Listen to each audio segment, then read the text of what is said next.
Assalamualaikum warahmatullahi wabarakatuh. Kali ini kita akan mempelajari kelas 4, tema 9, Kayanya Negeriku, subtema 3, Pelestarian Kekayaan Sumber Daya Alam di Indonesia, pembelajaran 4.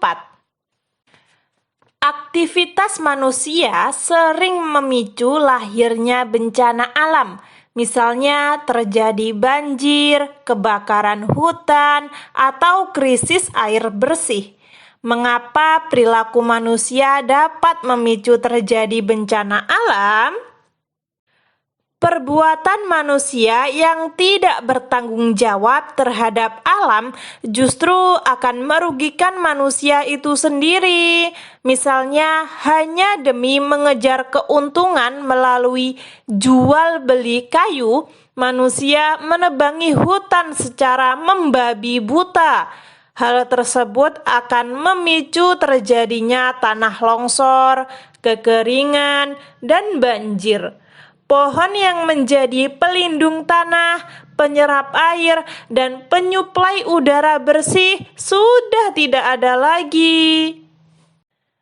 Perbuatan yang demikian merupakan perbuatan yang tidak mencerminkan pemenuhan kewajiban sebagai warga negara.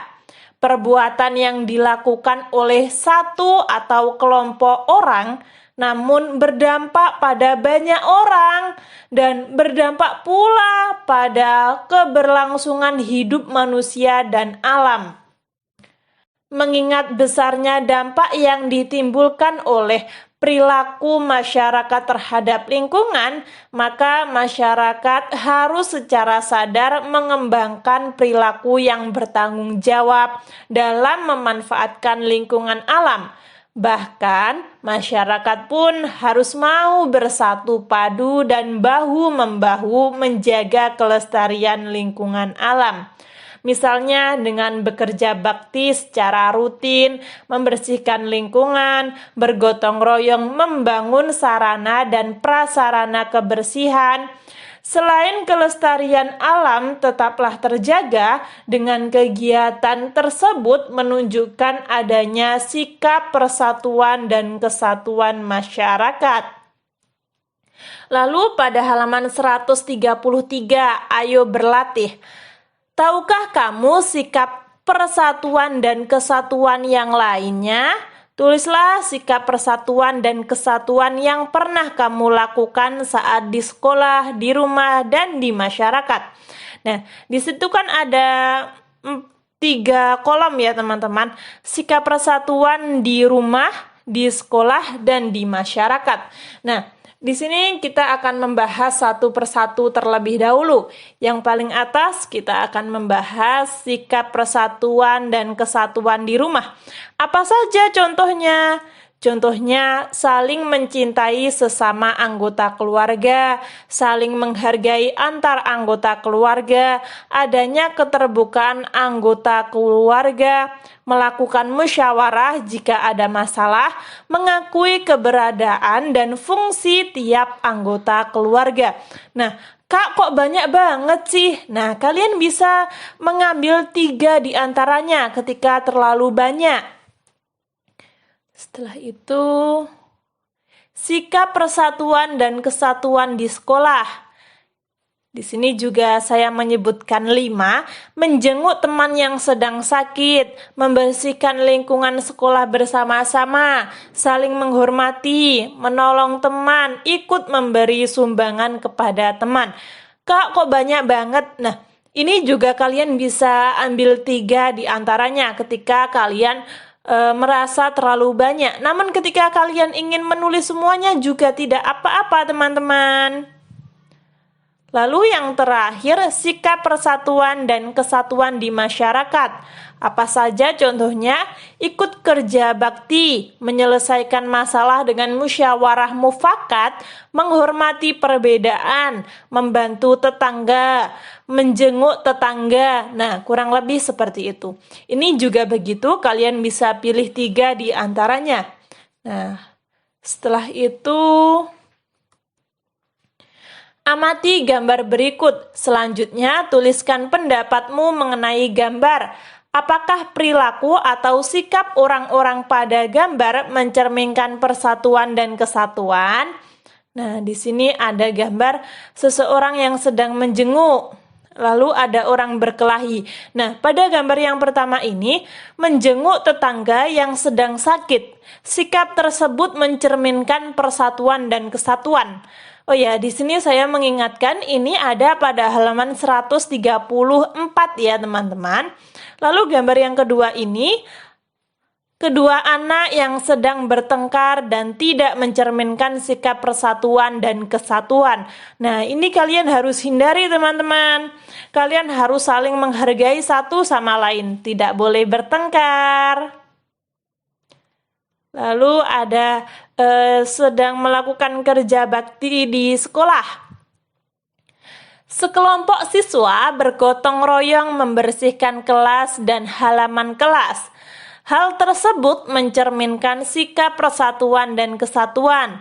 Lalu gambar ini membersihkan selokan ya.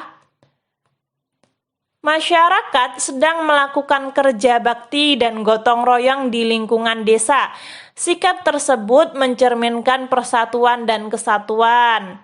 Lalu yang terakhir ini, orang yang melakukan penebangan hutan secara liar tidak mencerminkan sikap persatuan dan kesatuan.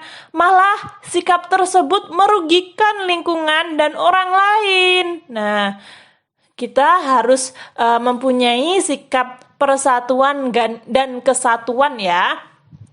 Warga Kelurahan Rawabada Utara rutin kerja bakti.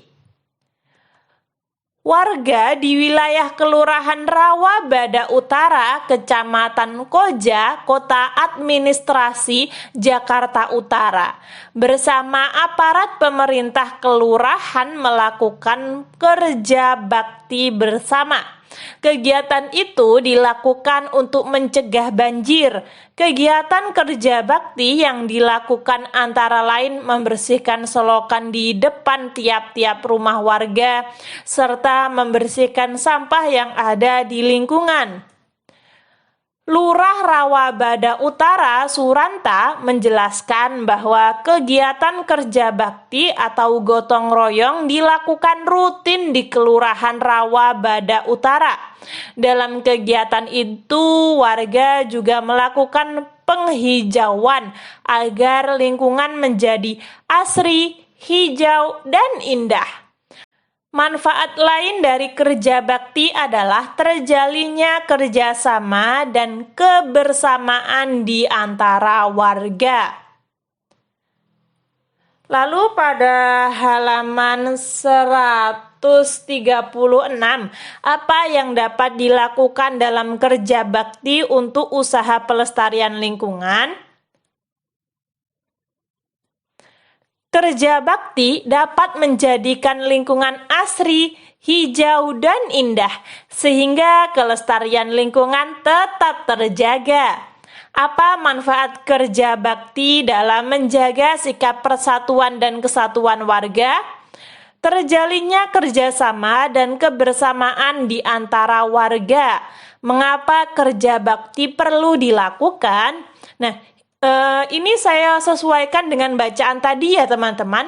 Pada bacaan tadi, kerja bakti dilakukan untuk menjaga persatuan dan kesatuan serta menjaga kelestarian lingkungan.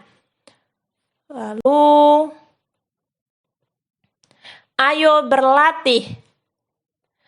Kerja bakti merupakan kegiatan positif masyarakat yang banyak manfaatnya. Selain memupuk jiwa persatuan dan kesatuan, kerjasama juga dapat berguna dalam menyelesaikan masalah yang berkaitan dengan kepentingan umum.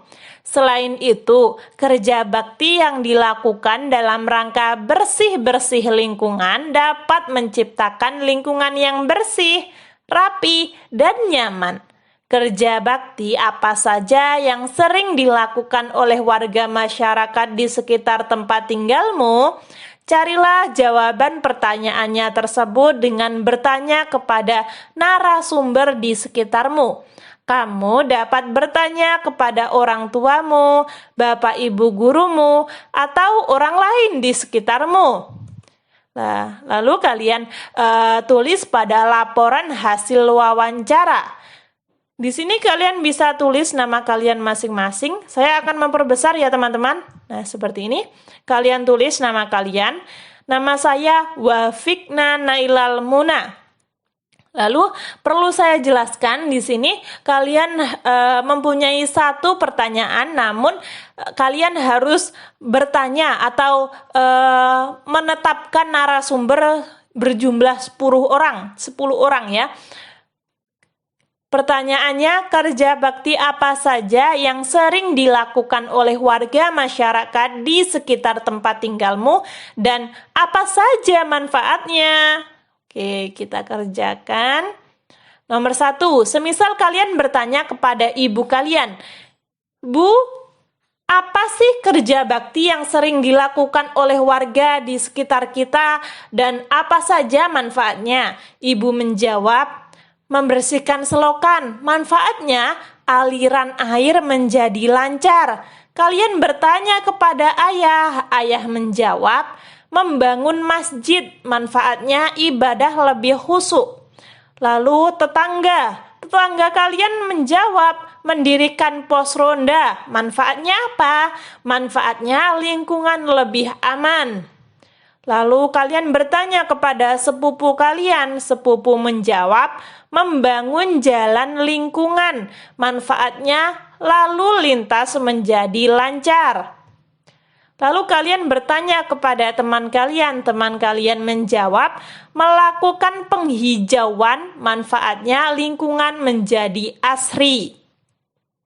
Setelah itu, kalian bertanya kepada kakak. Kakak menjawab, kerja bakti membersihkan saluran irigasi, manfaatnya terpenuhinya kebutuhan air petani. Nenek menjawab, kerja bakti membersihkan musola, manfaatnya kesucian lebih terjaga atau kebersihan lebih terjaga. Lalu kalian bertanya kepada tetangga kalian menjawab, kerja bakti membersihkan pohon tumbang di jalan. Biasanya kan ketika ada angin dan hujan lebat, banyak pohon-pohon yang tumbang. Nah, manfaatnya lalu lintas menjadi normal kembali. Kalian bertanya kepada sepupu kalian, sepupu menjawab, kerja bakti membersihkan sungai dari sampah. Manfaatnya, lingkungan terhindar dari penyakit, karena biasanya ketika banyak sekali sampah yang menumpuk, itu akan membuat penyakit atau menimbulkan penyakit. Lalu kalian bertanya kepada teman kalian menjawab, kerja bakti mempersiapkan lomba 17 Agustus. Manfaatnya acara berjalan sesuai harapan. Kak, kok tulisannya banyak sekali sih? Ya, di sini karena kita bukan hanya menyebutkan kerja baktinya, namun juga manfaatnya. Jadi saya tulis semuanya sedikit panjang ya. Namun ini benar kok teman-teman. Kalian bisa memakai ini atau mungkin kalian mempunyai ide yang lain juga tidak apa-apa. Kalian memiliki pemikiran yang lain tidak apa-apa.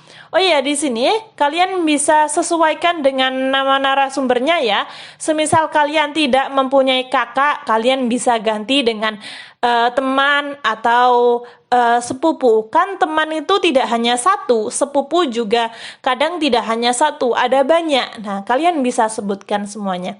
Semisal kalian bertanya kepada 3 tetangga kalian tulis tetangga gitu. Tidak apa-apa ya.